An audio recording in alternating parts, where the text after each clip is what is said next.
What's up, y'all? We back in the shop today. I got a special little treat for you guys today. So we got this clean black 96 in the shop today. She's getting some suspension and brake work. So still got camo 94 LS swap car on the lift. I got the 96, and you guys will see a video about this pretty soon, what's going on with this one. We're waiting on a different oil pan. That oil pan's cracked. So can't really move anything around. So I'm gonna do front brakes, rotors, calipers, extended control arms, and rear shocks on this car. I'm gonna do it without the lift. So you guys will get to see how you at home can do the same job with the tools and stuff that I show you, and the process on how to do it. Because I know doing it on the lift is a completely different experience than doing it on the ground. So pretty much gonna knock this out today, I'm hoping. I haven't done this on the ground in quite some time. Normally, when I know I have a job like this coming in, I make room on the lift for it. But because I got this car here and I got that car up there, there's really, you know, I'd have to pull this car all the way out and then move this one over and then somehow, and then bring this one in. And it's not worth doing all that for what I have to do. You know, I could, but it's fine. We'll just make do with what we, you know. And like I said, I started doing it this way when I first started. So the first time I did this job was on the ground. So I'm gonna go ahead and lay the parts out for you guys. It's a very simple power stop upgrade. I did a video like this on another black 96. Actually, no, his was in 95. I think it was actually the first car I worked on when I got the shop, so it was almost 2 years ago. So for the new subscribers and stuff like that, I'm gonna make another video about it, and just keep the content coming for y'all. So let's get into it. All right, got everything laid out here on the bench.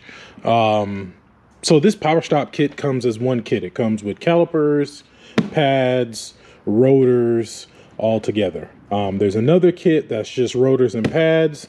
Then there's another kit that actually comes with steel braided brake lines. So the kit that this customer got was calipers front and rear. Well, these are rear, these are the front, and we got front and rear rotors and rear pads and front pads. I'll see if I can find it, and I'll link it in the description. We also got a set of Bilstein shocks. These are my favorite shocks for these cars. Here is the part number. It comes with just a lock nut and a washer. And then you want to make sure you get this thing. This is, I do not do rear shocks without this. I mentioned it in another video. U-bolt kit. So I showed you guys, if you go back to the complete suspension video that I made, I show you why this right here is definitely worth the, what, 25 bucks they charge for that? 25 bucks. And it is, whew, like I said, I don't even, if I don't have this, I don't do rear shocks. Like I actually have, like, I keep a set in stock just in case somebody needs rear shocks, and, you know, we do it, you know, right away. So we also got our control arms here. These are the 5209s. Oh no, here we go. 5209. Well, it's for all of them, but these are the 5209 QA1s, lower extended control arms, and then we got the upper adjustable 5254s. I like QA1 control arms. The boxed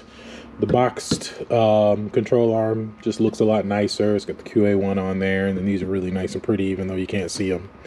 So I'm just gonna jump right in. I'm gonna start with the front and go ahead and get the front wheels off.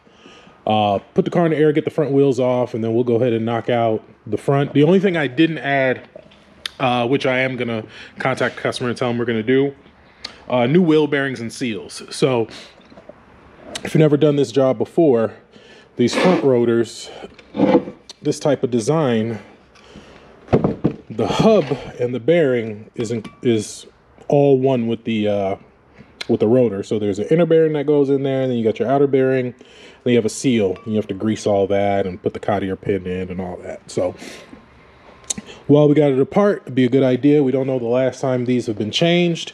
It's probably stock, you know, more than likely, if nobody's ever changed the rotors on this car before, or when they changed it, the mileage was so low, they didn't put new bearings in it. So it may cost us another 20 bucks for everything.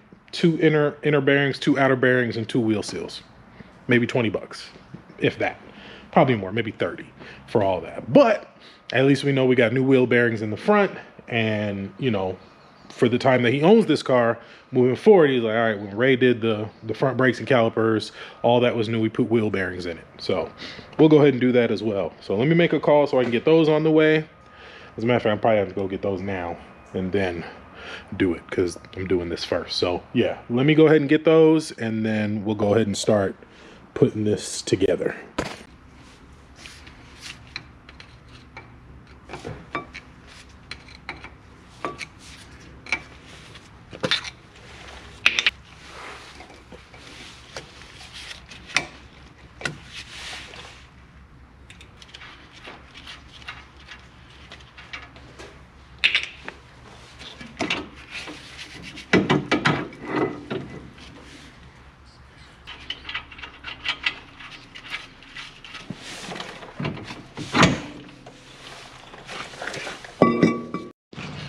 All right, so we got our bearings. It's your inner bearing, which is going to be the bigger one. Outer bearing is going to be the smaller one. And then we got our wheel seal. It's going to go and seal it all up. So since we're not going to be reusing any of the old bearings and seals, if you were, you just basically pop the seal out, like I showed you in the, like you saw in the previous clip. You know, pop it in, you can take like a piece of wood. I just use a rubber mallet, seal it up, put it back together, and be done. But since we're going to be using brand new bearings, there's a couple different ways you can do this. You can throw the races away, because the new rotor will have new races pressed in it already. And it basically rides in there. Then the seal goes on top, and then when you put it on the spindle, the outer one goes in, and your nut and all that. But we got to grease these first. So there's tools they make, bearing packers and stuff like that. Everybody kind of has their own way to do it. The way I do it is I just get a nice glob of it and just work it in there, basically.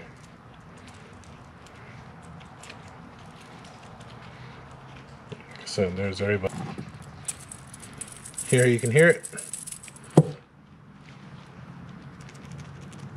Nothing. That's how you know it's pretty much ready to go. You shouldn't be hearing any of the rollers jingling. That's at least what I go by. Once I don't hear any of these rollers jingling, I know it's been pretty much greased well. So once that's done, just drop your inner bearings in, like so. And let me go grab a hammer. And I just use a rubber mallet. So this is the inside. So this is the outside. So the inside has the, you know, the outside has the, okay. The outside is the smooth part, the inside is the indentation. And then you just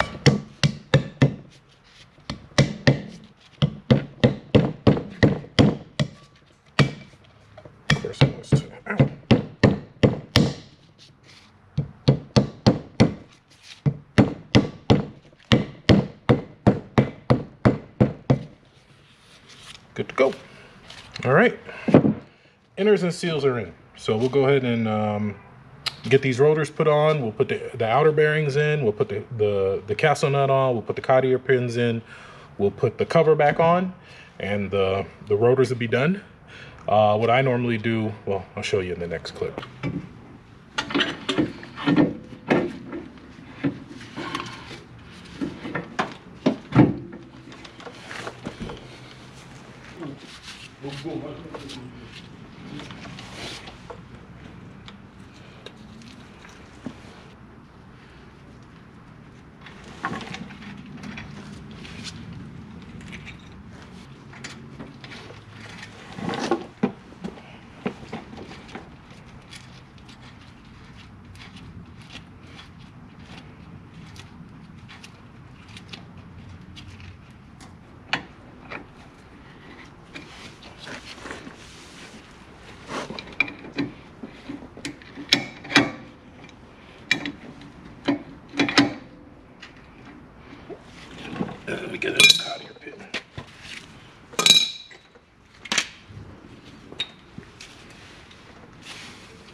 Clear indication to tell which side is which.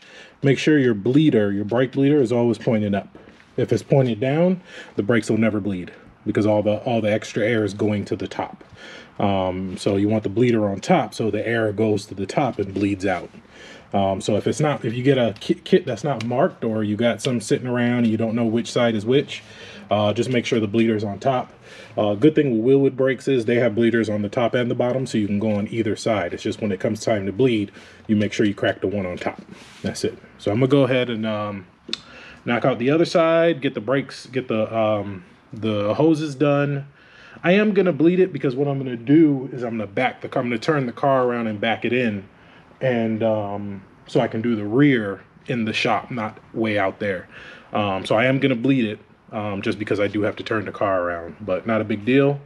And then we'll pick it up when it comes time to get the rear done. So real quick, you see he's already got Bilstein shocks in the front and they look relatively new. I think he said he just changed those.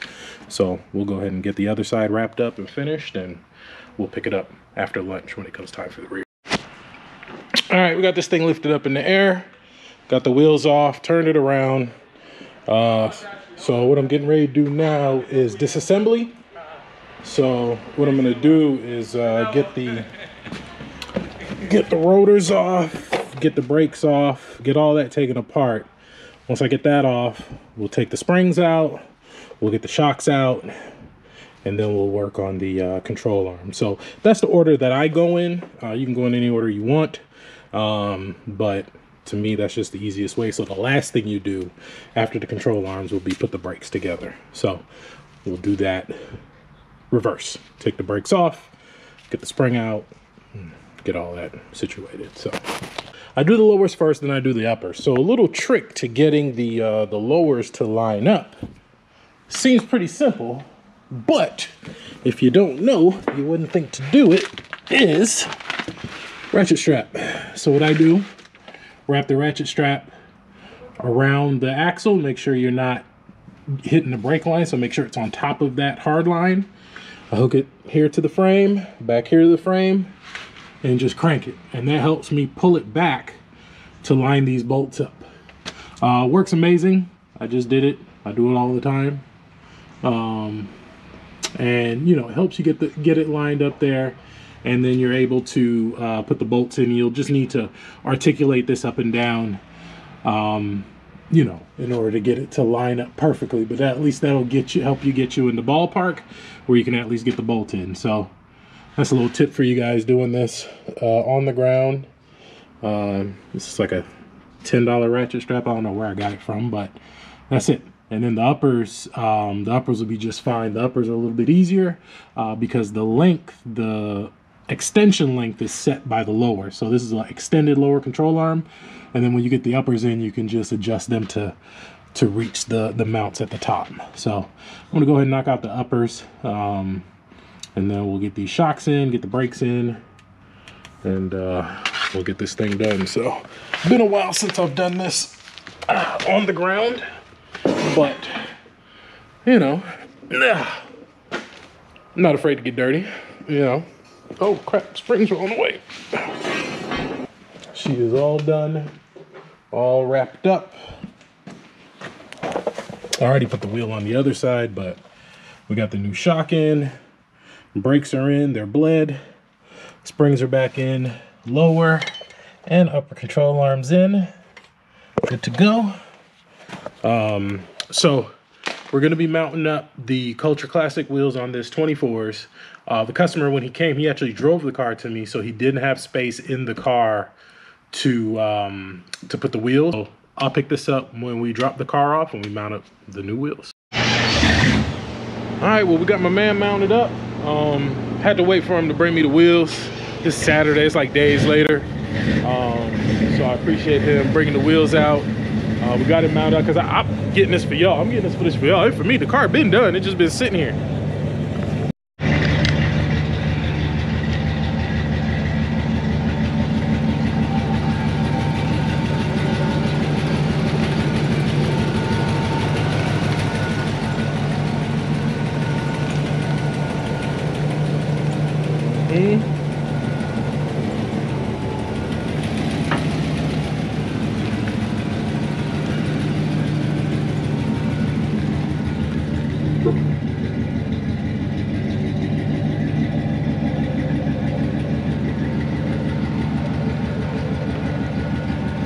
It evened out on the other side, so it's good. Appreciate it, man. All right, brother. All right, I'll holler at you. Yes, sir. Appreciate you.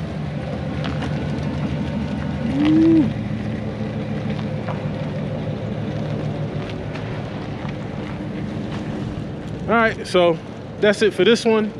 I hope y'all enjoyed the video. You know, like I said, I had to stretch this out because I definitely wanted to mount up a set of Culture Classics, get them on the car, and bring y'all that footage. So I'll see y'all in the next one.